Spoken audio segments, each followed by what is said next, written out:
Este es el video número 8 del curso Especialización para el Ministerio Público Orientador en el Sistema de Justicia Penal y corresponde a la unidad 8, Determinaciones del Ministerio Público.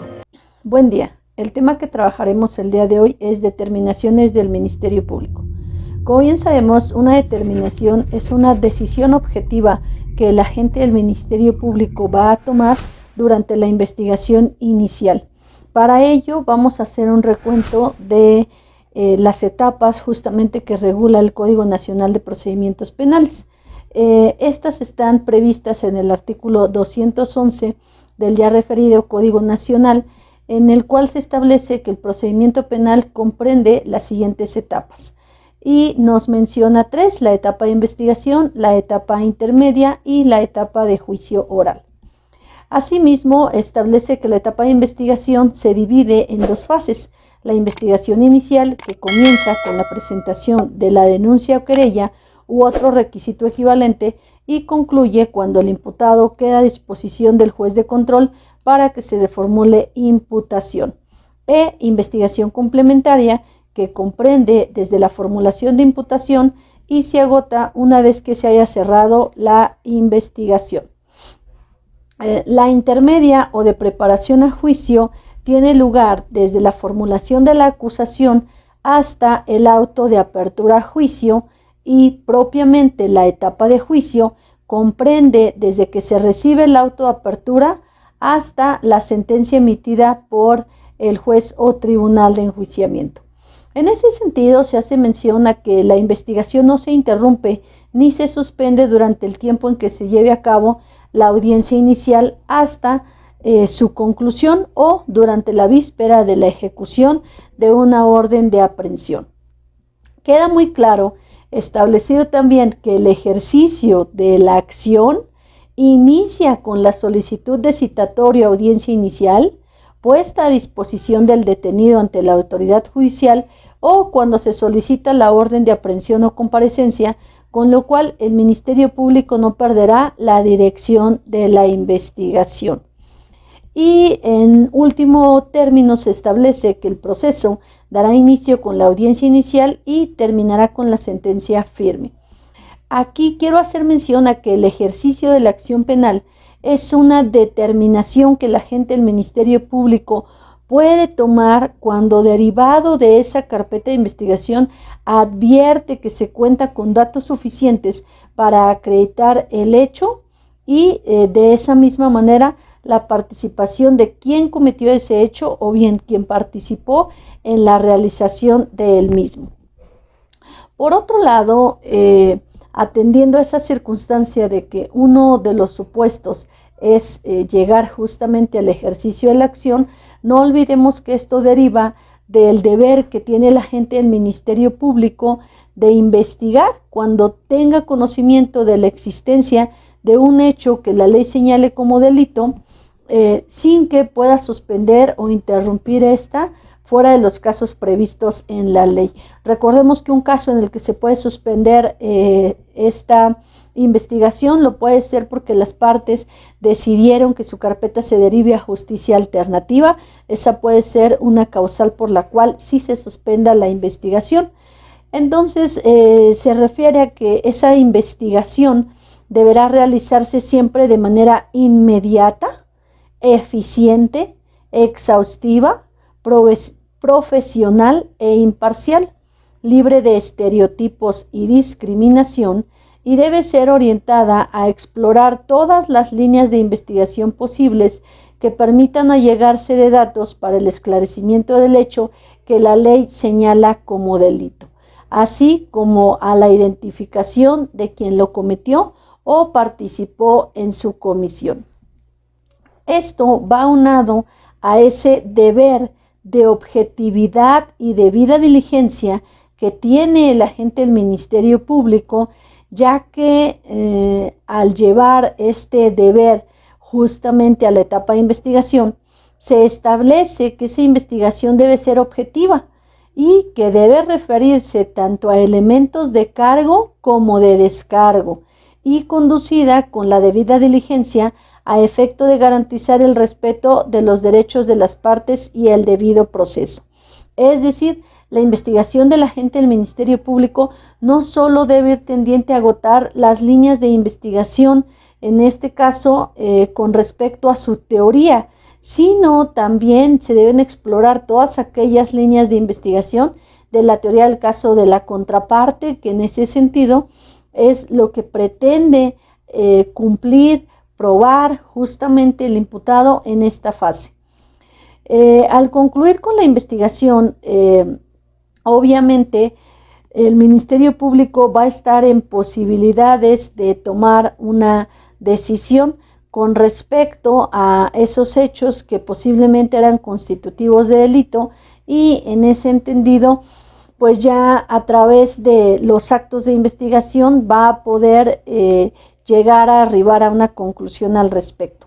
Se establece aquí que con independencia de que el Ministerio Público realice o solicite los actos de investigación, también tiene derecho el defensor y en ese sentido la víctima u ofendido a solicitarle al Ministerio Público la práctica de aquellos actos de investigación que consideran pertinentes y útiles para el esclarecimiento de los hechos, y el agente del Ministerio Público, dentro del plazo de 3 días, resolverá sobre dicha solicitud.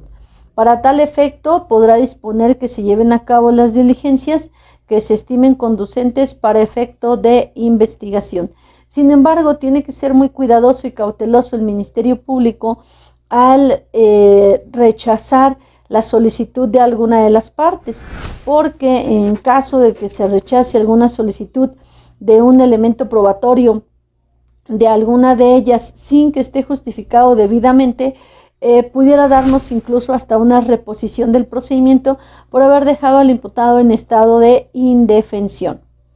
El Ministerio Público podrá, con pleno respeto a los derechos que lo amparan y en presencia del defensor, solicitar la comparecencia del imputado u ordenar su declaración cuando considere que es relevante para el esclarecimiento del hecho. Aunque ya sabemos que al momento de tener la calidad de investigado justamente en la carpeta de investigación y ser señalado como aquel autor o partícipe de ese hecho, pues en ese sentido vamos a tenerle que garantizar esa presunción de inocencia y tendrá en todo momento la libertad de decidir si quiere platicarnos acerca de lo que en verdad ocurrió, ya que ninguna persona que tenga la calidad de imputado podrá autoincriminarse a sí mismo. Pues bien, el Ministerio Público, ya decíamos, a través de los actos de investigación, las técnicas de investigación y los conocimientos de las áreas de servicios periciales, va a poder estar en posibilidades de tomar una decisión. La primera decisión que puede tomar, y se va a considerar que gracias a esta no se va a continuar con la investigación, lo es la facultad de abstenerse de investigar. En realidad, esta decisión la debería tomar del contenido que se desprenda de la denuncia o querella que nos ha venido a relatar esa persona que está buscando justamente ayuda dentro de una procuraduría o fiscalía. Pues bien, esta facultad de abstenerse de investigar simple y sencillamente hace referencia a que el Ministerio Público no va a realizar ningún acto tendiente a comprobar la existencia o no de esos hechos posiblemente constitutivos de delito, y con respecto a dar con la identificación de la persona que los cometió. ¿Por qué yo, agente del Ministerio Público, justamente no voy a realizar o voy a evitar realizar algún acto de esa índole? Bueno, yo voy a abstenerme justamente bajo 3 supuestos. El primer supuesto, cuando esos hechos relatados en la denuncia, querella o acto equivalente no fueran constitutivos de delito. Posiblemente sea una historia más en materia familiar, en materia laboral, en materia mercantil, pero de ninguna manera constituyen un delito. El segundo supuesto para dictar una facultad de abstenerse a investigar es cuando los antecedentes y datos suministrados permiten establecer que se encuentra extinguida la acción penal. Vamos a pensar que ya transcurrió el tiempo que tenían para presentar una denuncia o una querella, pues obviamente esta información se desprende del propio relato que está haciendo el denunciante o querellante respecto a esta carpeta. O punto número 3, cuanto de los antecedentes y datos suministrados, se permite establecer que se encuentra extinguida la responsabilidad penal del imputado. En ese entendido, aquí también en cuanto a que se encuentra extinguida esa responsabilidad, posiblemente ya exista una figura del perdón o ya se llegó a un acuerdo. Entonces, el Ministerio Público en estos casos no deberá continuar con la secuela de investigación y deberá justamente abstenerse de ordenar cualquier acto o técnica de investigación en la carpeta. Se establece que esa decisión siempre será fundada y motivada. ¿Por qué tendremos que fundar y motivar? Porque esta determinación la tenemos que notificar justamente a la víctima o ofendido y esta posteriormente tendrá derecho a inconformarse de esta determinación y pues tendrá que justamente debatir todas las cuestiones que el Ministerio Público fundó y motivó. La segunda determinación que puede tomar el Ministerio Público y también va a evitar que continuemos con toda la investigación va a ser el archivo temporal. ¿Por qué debe evitar que se continúe con la investigación? Porque más que nada ya agotamos toda la investigación, ya digamos atacamos todas esas líneas de investigación, ya las seguimos. Sin embargo, advertimos que aunque nosotros ya hayamos ordenado actos, técnicas, solicitado información, no contamos con antecedentes, datos suficientes o elementos de los que se puedan establecer otras líneas más para la realización de diligencias tendientes al esclarecimiento de los hechos que dieron origen a la investigación. Es decir, yo de la información que ya tenía, inicié líneas de investigación, avancé, pero esa información no me ha ayudado en la medida de lo posible a terminar de esclarecer ese hecho delictuoso y por ende tampoco me ha ayudado a verificar quién participó o cometió en su comisión. Y si yo ya exploré todas y cada una de las líneas, tanto para elementos de cargo y descargo, lo que procede a hacer entonces es un archivo temporal. Dejamos justamente esa carpeta detenida. ¿Para qué?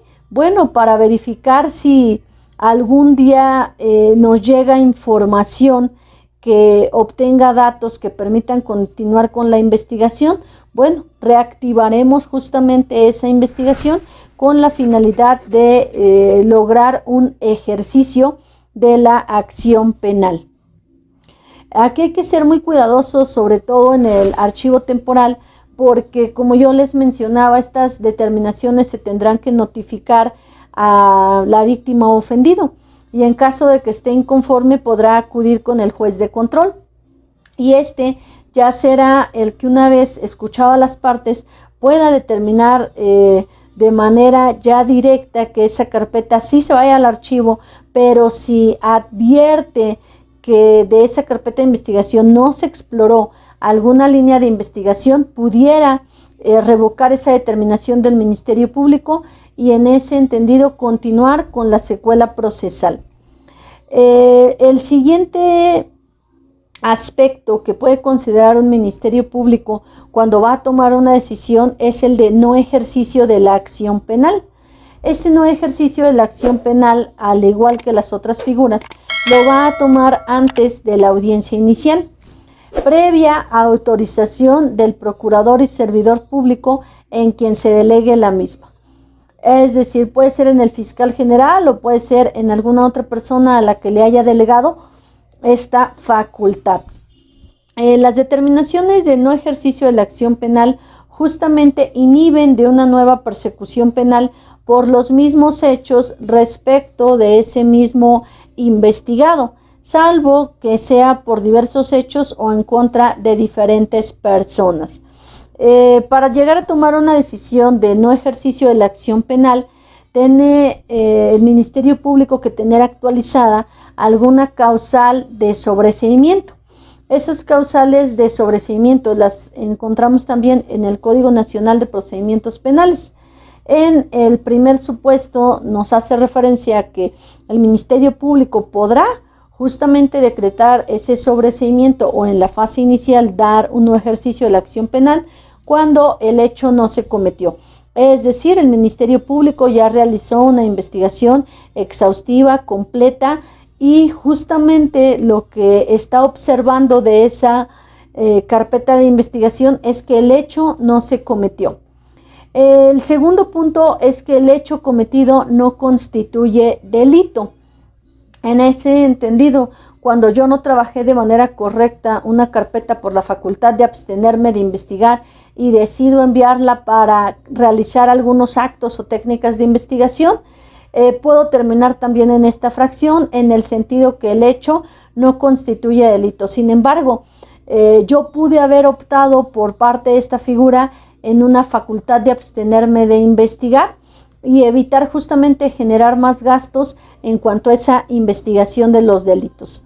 En el punto número 3 se establece que procederá el sobreseimiento cuando apareciere claramente establecida la inocencia del imputado.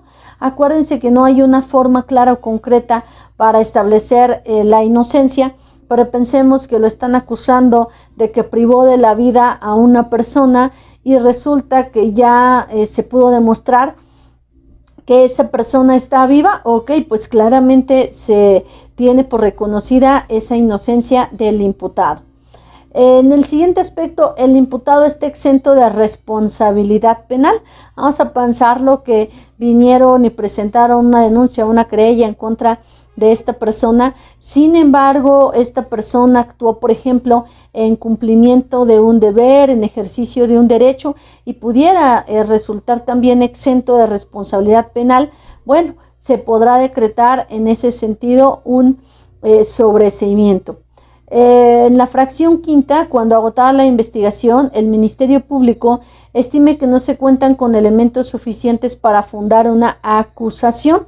Recordemos que la acusación la vamos a tener en la etapa intermedia, pero si yo, Ministerio Público, advierto que con todo este material que yo tengo de ninguna manera podría fundar esa acusación y ya no hay más líneas tendientes a explorar, bueno, yo tendría que decretar un no ejercicio de la acción penal. En el siguiente supuesto, en el 6, cuando se hubiera extinguido la acción penal por alguno de los motivos establecidos en la ley. Una de las cuestiones más comunes es a través del perdón de la víctima u ofendido en aquellos delitos en los que proceda. El siguiente aspecto es una ley o reforma posterior derogue el delito por el que se sigue el proceso. Nosotros advertimos de estas circunstancias, por ejemplo, cuando algunos estados de la República Mexicana dejaron de tipificar el tipo penal de aborto en las primeras semanas. Entonces, todas aquellas personas que estaban afrontando un procedimiento por esa circunstancia, si se encontraban en la fase de una investigación inicial, pudieron optar justamente por un no ejercicio. El supuesto número 8 nos habla de que el hecho de que se trata haya sido materia de un proceso penal en el que ya se hubiera dictado sentencia firme respecto del imputado. Es decir, estamos hablando de una cosa juzgada, porque ya hubo una sentencia con anterioridad, pero bueno, siempre cabe la posibilidad de que las personas, por falta de conocimientos jurídicos, intenten o pretendan denunciar dos veces por los mismos hechos. Y en el supuesto número 9, por la muerte del imputado. ¿Vale? En ese sentido, si se muere el imputado, ya no tendría caso acudir justamente a presentar esa acusación, si es que yo ya voy a ir a la etapa intermedia, o bien tratar de judicializar una carpeta porque no va a haber persona física a la cual se le pueda hacer esa formulación de imputación. Por otro lado, y no menos importante, se encuentran otra determinación que hace referencia a optar por un criterio de oportunidad. Sin embargo, sí hay que hacer precisiones que en la actualidad los criterios de oportunidad no son una figura que se vea todos los días. Nos señala el Código Nacional de Procedimientos Penales que iniciada la investigación y previo análisis del objetivo de los datos que consten en la misma, conforme a las disposiciones normativas, obviamente, de cada fiscalía y el Ministerio Público, podrán abstenerse de ejercer acción penal con base en la aplicación de criterios de oportunidad, siempre que en su caso se hayan reparado o garantizado los daños causados a la víctima. Aquí nos vamos a encontrar en el primer parámetro que para optar por un criterio de oportunidad se requiere justamente que se garantice esa reparación del daño. Los criterios de oportunidad van a poderse llevar a cabo cuando se reúnan algunos de los supuestos previstos en el Código Nacional, siendo el primer supuesto cuando se trate de un delito que no tenga pena privativa de libertad o tenga pena alternativa, o bien tenga una pena privativa cuya punibilidad máxima sea de 5 años de prisión, siempre que el delito no se haya cometido con violencia. Es decir, simple y sencillamente nos están poniendo características respecto a la sanción de ese tipo penal. Por lo tanto, estamos hablando de delitos con penas mínimas. En el punto número 2 se establece que puede proceder un criterio de oportunidad cuando se trate de delitos de contenido patrimonial cometidos sin violencia sobre las personas o de delitos culposos, siempre que el imputado no hubiera actuado en estado de ebriedad, bajo el influjo de narcóticos o de cualquier otra sustancia que produzca efectos similares. De la misma manera, se hablan aquí de delitos cuyos bienes jurídicamente tutelados pudieran ser disponibles, como lo es ese patrimonio, salvaguardando siempre que se haya celebrado o se haya llevado a cabo esta conducta sin violencia.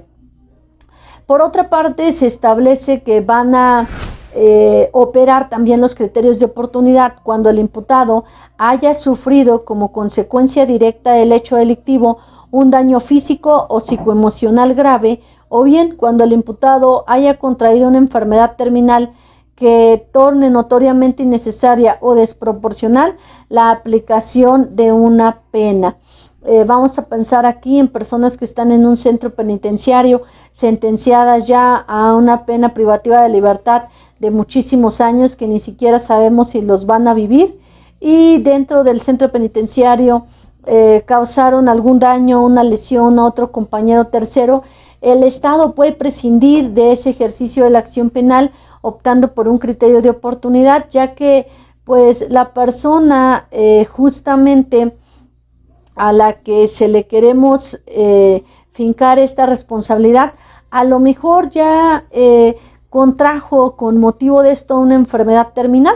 Vamos a pensar lo que lesionó a una persona que tenía SIDA, y que al lesionarla justamente hubo un intercambio ahí de golpes y se contagió esta persona de esa enfermedad. Pues a lo mejor aquí lo que nos dice el Estado, pues ya justamente sería innecesario y desproporcional imponerle una pena por lesiones que a lo mejor tardan en sanar más de 15 o incluso menos de 15 días, si derivado de ese mismo evento esta persona ya contrajo una enfermedad terminal. Asimismo, cuando la pena o medida de seguridad que pudiera imponerse por el hecho delictivo carezca de importancia en consideración a la pena o medida de seguridad ya impuesta.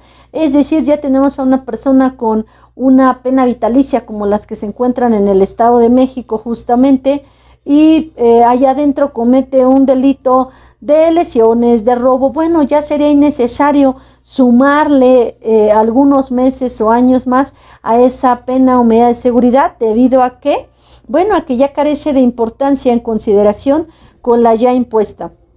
Otra causal es cuando el imputado aporta información esencial y eficaz para la persecución de un delito más grave que se le imputa y se comprometa a comparecer a juicio. Aquí tenemos que ver esa condicionante, se tiene que comprometer a comparecer a juicio y obviamente dar esa misma información por la cual se le está otorgando ese criterio de oportunidad. Y en cuanto a al siguiente supuesto, es cuando en razón de las causas o circunstancias que rodean la comisión de la conducta punible resulta desproporcionada o irrazonable una persecución penal. Esos son los únicos casos en los que actualmente opera ya un criterio de oportunidad. Sin embargo, decíamos que como estos tienen que ser autorizados por el fiscal general, no siempre se llevan a cabo y no son figuras que se utilicen de una manera cotidiana en el sistema acusatorio. Ahora bien, hay algunas limitantes también con respecto a estos criterios de oportunidad y se establece que no podrá aplicarse el criterio de oportunidad en los casos de delitos contra el libre desarrollo de la personalidad, delitos de violencia familiar, ni en los casos de delitos fiscales o aquellos que afecten gravemente el interés público. El Ministerio Público se supone que al aplicar un criterio de oportunidad debe hacerlo tomando como base las razones objetivas y sin discriminación, valorando las circunstancias especiales de cada caso de conformidad con los parámetros que ya establecimos. La aplicación de un criterio de oportunidad podrá ordenarse en cualquier momento y hasta antes de que se dicte el auto de apertura a juicio. Aquí tenemos una diferencia a las otras determinaciones que decíamos que operan previo a la audiencia inicial. En el caso de un criterio de oportunidad, puede tener lugar incluso en etapas posteriores, ya que se establece que siempre y cuando se opte por él antes de que se dicte el auto de apertura a juicio, es decir, antes de que se concluya con la etapa intermedia. ¿Cuáles serán los efectos de ese criterio de oportunidad? Bueno, la aplicación de un criterio de oportunidad extinguirá la acción penal con respecto al autor o partícipe en cuyo beneficio se dispuso la aplicación. Bueno, hasta aquí ya hemos visto las principales determinaciones del agente del Ministerio Público. ¿Por qué digo principales? Porque no hemos trabajado con el ejercicio de la acción penal, pero justamente esa determinación será motivo de otra sesión. Y para hacer un resumen, el Ministerio Público entonces, cuando realiza una investigación, puede estar en posibilidad de optar por una facultad de abstenerse de investigar cuando el hecho no constituye delito, puede optar por una determinación de no ejercicio de la acción penal cuando se encuentra con una causal de sobreseimiento, puede en ese sentido optar por un criterio de oportunidad justamente bajo los parámetros que ya establecimos, o bien puede optar por el archivo temporal cuando ya ha agotado sus líneas de investigación y no cuenta con otro parámetro para continuar con la misma. Recordemos que todas esas determinaciones que tome deben estar fundadas y motivadas y se deben notificar a la víctima o al ofendido, pues ésta tendrá derecho en todo momento de inconformarse de dicha determinación. Ha terminado el video número 8 del curso Especialización para el Ministerio Público Orientador en el Sistema de Justicia Penal. Si ya estás listo, responde tu evaluación.